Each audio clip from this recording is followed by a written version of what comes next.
Ever since Thomas Crooks's attempt on Donald Trump's life, President Biden has been under fire for sponsoring the assassination. You called your opponent an existential threat. On a call a week ago, you said it's time to put Trump in the bullseye. Although Biden has tried to clear the air on it and has even stepped down from the electoral race, there is new evidence that is pointing back to Biden. Let's get into it.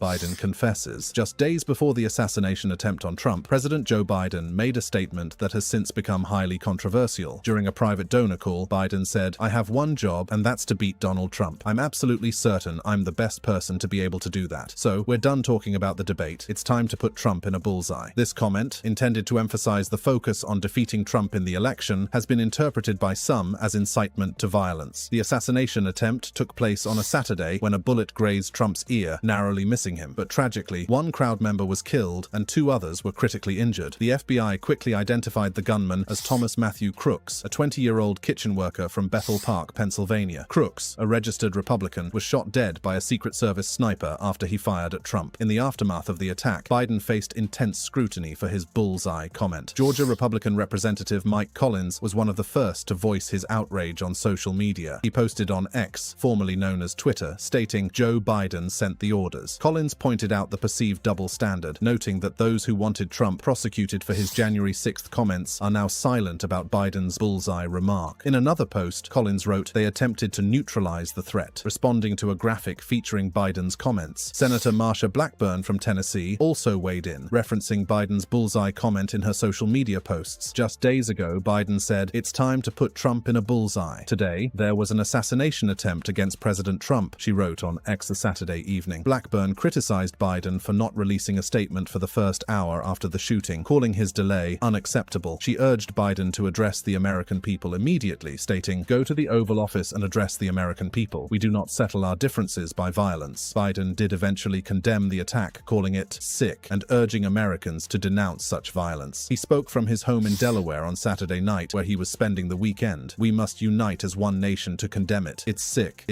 he said. Biden then left Delaware to return to the White House, began to voice their concerns. The Capitol Hill grapevine was buzzing with whispers of Biden's declining mental faculties and his inability to connect with voters. The situation reached a boiling point when Thomas Crooks nearly assassinated Trump. The former president's near-death experience left some Democrats even more pessimistic about Biden's chances. The rationale for this pessimism varied among lawmakers. Some believed that the country needed to stick together in the face of such violence, and that meant sticking with Biden. Others felt that the assassination attempt had made Trump unbeatable, and there was no point in trying to replace Biden. Jonathan Chait, a political commentator, called this argument incoherent. He pointed out that a shocking act of violence committed by a young person with no discernible political motive shouldn't compel Democrats to rally behind a president with a 38% approval rating. It was a valid point, but the sense of fatalism among Democrats was palpable. A senior House Democrat told Axios, "We've all resigned ourselves to a second Trump presidency." This sentiment was echoed by a veteran Democratic consultant who told NBC News, "The presidential contest ended last night. It was a stark admission of defeat, and it highlighted the deep divisions within the Democratic Party. But this defeatism was more about Democrats' own cowardice than objective reality." The polling data taken through the end of last week suggested that the Democratic Party was in okay political shape. It was Biden who was the weak link. When asked which party they would like to see running Congress, voters favored the Democrats over the Republicans by 0.6 points, according to 538's polling average. In battleground states, Democratic Senate candidates were consistently outperforming Biden. For example, a New York Times Siena College poll released Monday found Biden trailing Trump by 3 points in Pennsylvania, while Democratic Senator Bob Casey led his Republican challenger David McCormick by 11 points. Similarly, a fresh set of swing state surveys from YouGov found Trump leading Biden by 7 points in Arizona, 2 points in Michigan, 4 points in Nevada, 5 points in Wisconsin, and 3 points in Pennsylvania. In those very same polls, Democratic Senate candidates led Republican ones in all of those states by 7 points or more. Some Democrats believed that only Kamala Harris could realistically replace Biden, but they doubted she would be a stronger candidate. However, Harris was polling at least as well against Trump as Biden was. In Real Clear Politics' polling average, Harris trailed Trump by 2 points, while Biden trailed by 2.7 points. Harris also had a lower disapproval rating and wasn't in cognitive decline. She was a competent public speaker, unlike Biden. Biden's recent interview with Lester Holt of NBC was another disaster. disaster. He struggled to communicate effectively, speaking in clipped sentences through a hoarse voice. When asked about the Secret Service's performance, Biden rambled about shaking hands on January 6th, and when asked about the head of the Secret Service, he mistakenly referred to her as a man. Why would Biden want to kill Trump? Apart from Biden's obvious health decline, they have disagreed over many pressing issues in the past, especially the growing US-Mexico border issues. The US-Mexico border has been a focal point of American politics for years, with Presidents Joe Biden and Donald Trump embodying two starkly different approaches to handling the complex issues surrounding it. Their policies reflect contrasting ideologies, priorities, and strategies, each with its own set of supporters and critics. Donald Trump's approach to the US-Mexico border was characterized by a hardline stance on immigration. One of his most notable campaign promises was the construction of a border wall, which he argued was essential for national security. Trump's administration allocated billions of dollars to build hundreds of miles of barriers along the southern border. He claimed that the wall would deter illegal immigration, drug trafficking, and human smuggling. The slogan, "Build the Wall," became a rallying cry for his supporters, symbolizing his commitment to stringent border control. Trump's policies extended beyond physical barriers. His administration implemented the zero-tolerance policy, which mandated the prosecution of all individuals who illegally crossed the border. This policy led to the separation of thousands of migrant families, as children were taken from their parents and placed in detention centers. The images of children in cages sparked outrage and condemnation, both domestically and internationally. Critics argued that the policy was inhumane and violated human rights, while supporters contended that it was necessary to enforce immigration laws and deter illegal crossings, enough to criminals and even people from mental institutions. He decided to open up our border, opening up our country to people who are from prisons, people that are from mental institutions, Trump declared, though he offered no evidence to support these claims. Biden, however, was quick to counter. He pointed to a significant 40% drop in illegal crossings since he issued an executive order aimed at reducing them. "We worked hard to get a bipartisan agreement that not only would have changed all of that. I've changed it in the way that now you're in a situation where there are 40% fewer people coming across the border illegally," Biden stated confidently. CNN's Jake Tapper, one of the debate moderators, pressed both candidates on why voters should trust them to solve the border crisis. Biden emphasized his administration's efforts and the tangible results they had achieved. Trump, on the other hand, blamed Biden for ending Title 42, a public health law that Trump had used during the COVID-19 pandemic to quickly expel migrants. Because of Biden's ridiculous, insane, and very stupid policies, people are coming in and they're killing our citizens at a level that we've never seen, Trump claimed, though he did not provide specific evidence. Tapper then asked Trump if he would carry out his promise of deporting millions of undocumented immigrants if he wins a second term. "Does that mean that you will deport every undocumented immigrant in America, including those who have jobs, including those whose spouses are citizens, and including those who have lived here for decades? And if so, how will you do it?" Tapper asked. Trump dodged the question, instead focusing on terrorism and immigrant crime, further stoking fears about the border situation. "I don't think the United States has the capacity to do it," he said. Just a day before the debate, Alejandro Mayorkas, the Secretary of the Department of Homeland Security, visited the Tucson border sector in southern Arizona. He provided an update on border enforcement, highlighting the decrease in illegal crossings. Since Biden's executive order on asylum, unauthorized migrant crossings have dropped by more than 40%. U.S. border agents reported encountering fewer than 2,400 migrants daily, down from 3,800 at the beginning of June. Interestingly, the number of migrants allowed into the country with a notice to appear at an immigration court has dropped by 80%. Although access to asylum has been restricted, migrants can still apply using the CBP-1 application to schedule an appointment at a port of entry. Despite these changes, a group of migrant advocates has sued the Biden administration to reverse the asylum restrictions. Biden's executive order on asylum uses the same section of federal law that Trump used during his presidency for measures like the so-called Muslim ban. Biden acknowledged that these actions alone won't fix the immigration system, but believes they can help manage the challenge more effectively.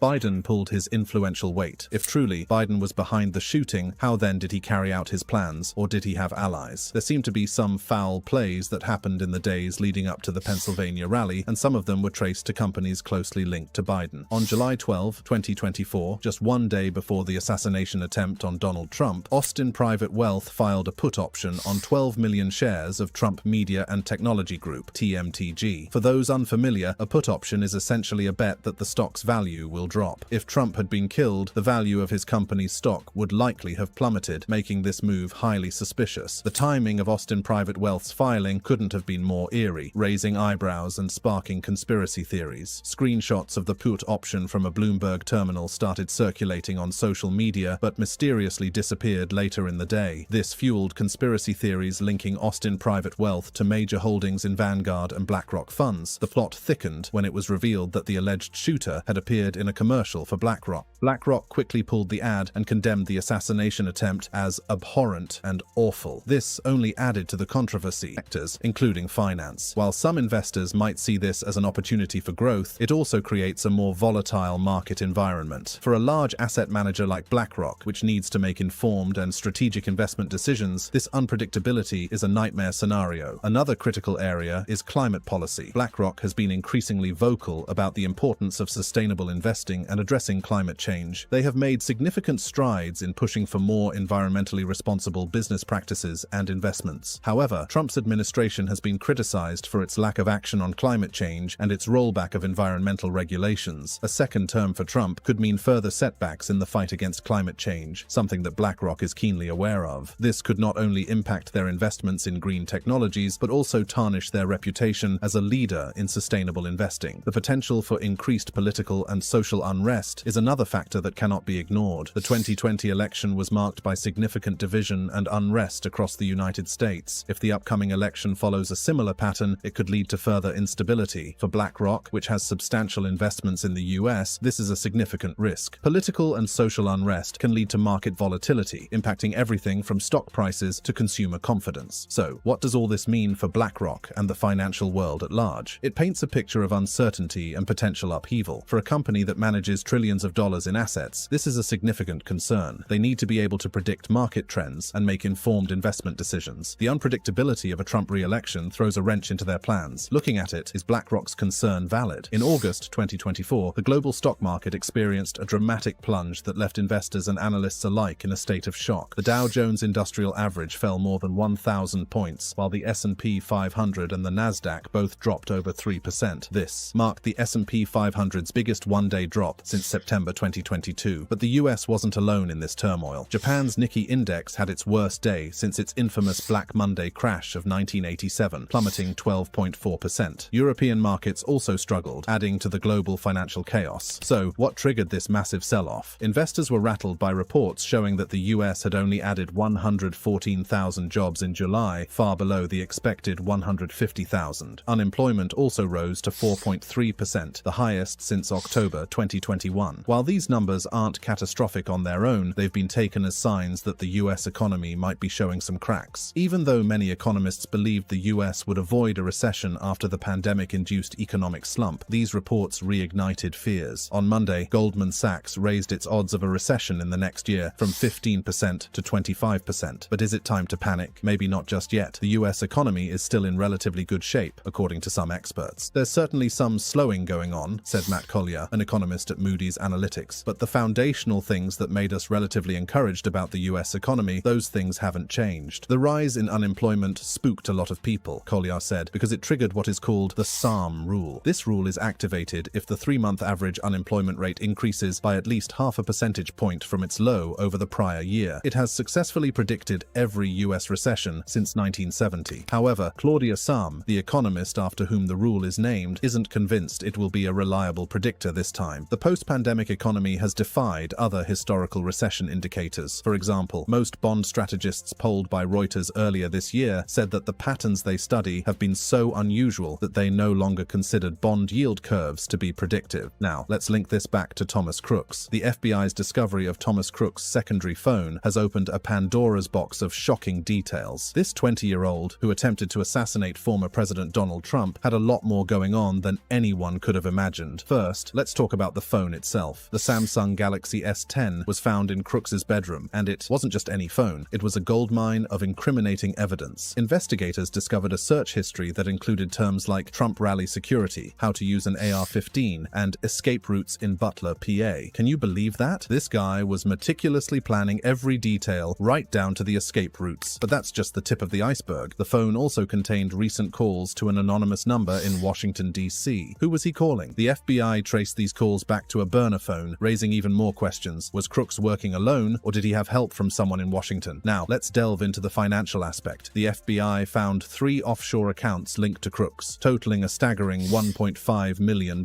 These accounts were based in the Cayman Islands and Panama. Where did this money come from? Was it funding his assassination attempt? The FBI is investigating potential connections to extremist groups and other motives behind the attack. The Heritage Foundation's oversight project also uncovered some intriguing details. They found that someone who frequently visited Crooks' home in Pennsylvania also visited a building near an FBI office in Washington, D.C. This suggests that Crooks might have had help in planning the assassination. Even though people asked, Secret Service Director Kimberly Cheatle directed questions about Crooks' possible accomplices to the FBI. What are they hiding? And get this, the FBI found 9 devices connected to Crooks' home and work. 9 devices. It's almost like he was running a small operation from his home. Who were these devices connected to? Were they part of a larger network? One of the most shocking revelations is the possibility that Crooks was making calls to someone in the CIA or FBI. Many believe that Crooks couldn't have pulled this off alone. He's not Jason Bourne after all. So, who was helping him? Was it someone from an intelligence agency? The FBI is keeping tight-lipped about this, but the evidence is mounting. And let's not forget about Maxwell Yurick, who has gone missing since the Trump rally. Is his disappearance connected to Crooks' assassination attempt? The timing is suspicious, to say the least. Could Yurick have been involved in the planning or execution of the attack? The FBI is looking into all possibilities. Janine DiGiuseppe from the FBI was also spotted at the Trump rally. What was she doing there? Was she monitoring Crooks? Or was she part of the plan? The FBI's involvement in this case is raising a lot of eyebrows. So, why did Crooks need a secondary phone? Why would a 20-year-old loner with no friends have 2 phones? It wouldn't be surprising if he was working with someone from the FBI, CIA, or a foreign intelligence agency. There's a reason the FBI doesn't want people talking about the second phone. Crooks didn't have a business and didn't need a work phone. People who don't need a work phone often have second phones or burner phones for shady activities. Who taught Crooks to use a second phone? One phone was found at his home and the other at the crime scene. This looks like an inside job. The rifle Crooks used was hidden, and he retrieved it before trying to assassinate President Trump. Who hid the gun for him? The FBI investigation into Crooks' home revealed significant findings. Agents downloaded data from his 2 mobile phones, which contained searches for high-profile figures, including Trump and President Biden, as well as dates related to political events. Biden steps down. Now, Biden's top officials are pointing fingers at Iran, accusing them of trying to assassinate former President Donald Trump. First, let's rewind to January 2020. The world was shocked when a US drone strike killed Iranian General Qasem Soleimani. Soleimani was a major figure in Iran, leading the Iranian Islamic Revolutionary Guard Corps' Quds Force. This event set off a chain reaction of threats and tensions between the US and Iran. Fast forward to July 2024. A threat from Iran prompted the US Secret Service to ramp up protection around Trump. This was just before an attempted assassination at a Trump rally in Pennsylvania. The Biden administration contacted senior officials at the Secret Service, sharing the threat with Trump's protection detail and his campaign. This led to a surge in resources and assets to ensure Trump's safety. Despite these precautions, the rally in Pennsylvania turned into a nightmare. Trump was injured in the ear, 1 rally-goer was killed, and 2 others were severely injured. The shooter's motives remain unclear, and law enforcement has not identified any ties between the shooter and any accomplice, foreign or domestic. Adrienne Watson, a spokesperson for the National Security Council, stated that the US has been tracking Iranian threats against former Trump administration officials for years. These threats are believed to be Iran's way of seeking revenge for the killing of Soleimani. Watson emphasized that this is a national and homeland security matter of the highest priority. Iran's mission to the United Nations dismissed the allegations as unsubstantiated and malicious. They argue that Trump is a criminal who must be prosecuted and punished in a court of law for ordering the assassination of General Soleimani. Iran insists they have chosen the legal path to bring Trump to justice, but the story doesn't end there. In 2022, the US charged an alleged member of the Islamic Revolutionary Guard Corps, Shahram Poursafi, also known as Mehdi Rezai, with attempting to hire a hitman for $300,000 to kill John Bolton, the former national security advisor in the Trump administration. Poursafi allegedly offered the money in November 2021 to an unidentified person in the US to eliminate Bolton. Yemen, apparently to avenge the drone killing of Soleimani. Poursafi is also alleged to have said that after Bolton was killed, there would be another job for which the hitman would be paid $1 million.